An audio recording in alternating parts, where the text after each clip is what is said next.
I want to share with you a tip on how to help clear your blocks and belief systems. Imagine that you are kind of like a Russian doll, right? Remember the little dolls and the bigger dolls and the bigger dolls and the bigger dolls, right? And you take them all apart and then you can put them all back together again. Having that visual in your mind, this is how benevolent the universe is that the little one inside all the larger dolls has this idea that's smaller than that of its bigger counterparts, right? And so it has a belief, perhaps a rigid belief about money, and it's saying, no, money's evil. And then as you reach up into the higher doll, the ones that are encasing it, that belief is from a different perspective. And the higher doll, the larger doll, looks at things in a very different way. And this is how benevolent and divine the universe is, because this is really how we are all connected, right? There's this little us, and then there's the big us. So let's say the little us is like, oh, money's evil and it's bad. And that's great. Like the little aspect of you wants to play in that illusion. And yet the larger aspects of you is looking at that from a different perspective and saying, that's not really true, because there's different levels of truth from different perspectives, right? I'm sure that you've broken through a block or broken through a belief, and you're just, that doesn't necessarily, it doesn't resonate with you anymore. And yet at first it was so true, right? You were so hanging on to it. So the trick is for you to realize that you're connected to all your parts, the little you, the slightly bigger the you, and the much, much bigger you. And it's being able to connect to the much bigger you that will enable you to soften those blocks and beliefs. So if you tap back into the small you that's maybe stuck on, I don't know, whatever you're manifesting right now. Maybe you're getting ready to expand your business and you want to go to the next level. Then you tap in meditation or in prayer to that larger aspect of you as high as you can go, imagining that it's there to completely support you and love you, and tell it your wants and your wishes, and feel that love that is coming from that aspect of you. Know that that aspect of you may and does have a completely different perspective on things.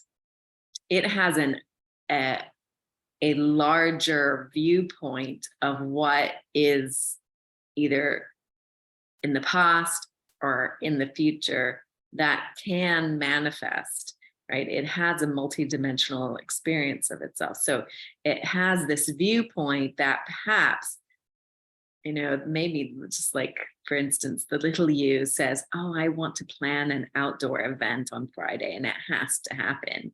And then the larger aspect of you says, it's a benevolent thing that the area that this particular being is residing, that there's no sun that day and there has to be rain for all kinds of other reasons that is so difficult and complex to even fathom for the small self, that the small self then gets to the knowing and experiencing of it rained that day, like a lot of weddings, they've changed this idea of like, oh, it's good luck for it to be raining on your wedding day. And facilitating 600 weddings myself, I absolutely know how devastating those experiences can be, because it's kind of messy.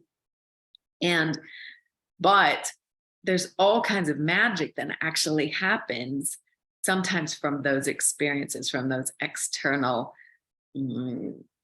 situations that sort of like either stress somebody out to the point where they just have to surrender, or the mother-in-law goes crazy, and then all of a sudden the son steps up and says, no, this is not a right behavior. And there's all kinds of magic that might happen from an external situation, exactly like just as simple as rain. And the higher self, the higher aspect of this experience, knew that this is what they wanted to create. And so the invitation is to make a prayer and say to higher self, this is what I would like to create. And if you can help me let go of the story and attachment I have for having it to happen, that I'm okay with trusting you, that you have a divine explanation of why it may or may not happen. And I trust that you will bring me into alignment with ease and grace to a close manifestation of what I'm looking for. And that you will soften my attachment and resistance to however it shows up.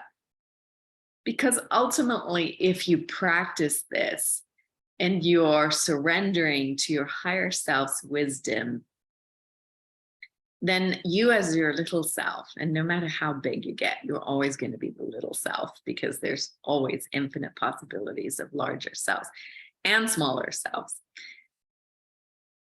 But we have a tendency to focus on the next level of ourselves.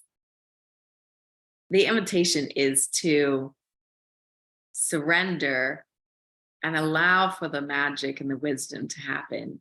It's not that you give up. It's not in whatever, it's never going to happen for me. That is actually a wish and a prayer too, right? If you say to the higher self, it's never going to happen. So of course the higher self's like, fine, they don't want it.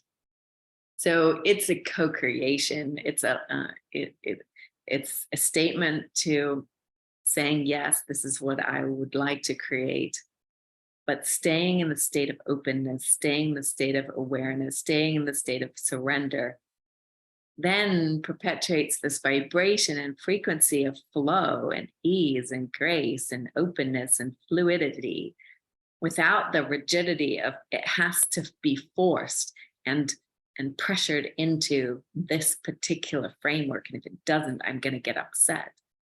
If you stay in that rigid thought processes, you're actually then creating a frequency of rigidity, of forcing, of I'm better than the universe. And from that state, then you just create more and more of it. As we continue to go through these higher evolutions of ourselves, and we're breaking through that old density, we're literally like moving from the caterpillar to the mush in the chrysalis, to breaking through to becoming this butterfly that we are. We're breaking through those lower aspects and those lower dense parts of ourselves, right? Divinity melts density.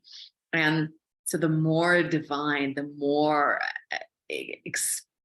easy and graceful and in a place of just ultimate surrender, then the magic can just come to you because you're in this receiving mode. And the magic that can unfold can be so ecstatic and so effervescent, because your higher self has just so much more magic than the little self could even imagine. So practice I'd love to hear your experiences, your awarenesses of practicing this state of surrender to releasing your negative beliefs and blocks. Thank you so much. From my heart to yours.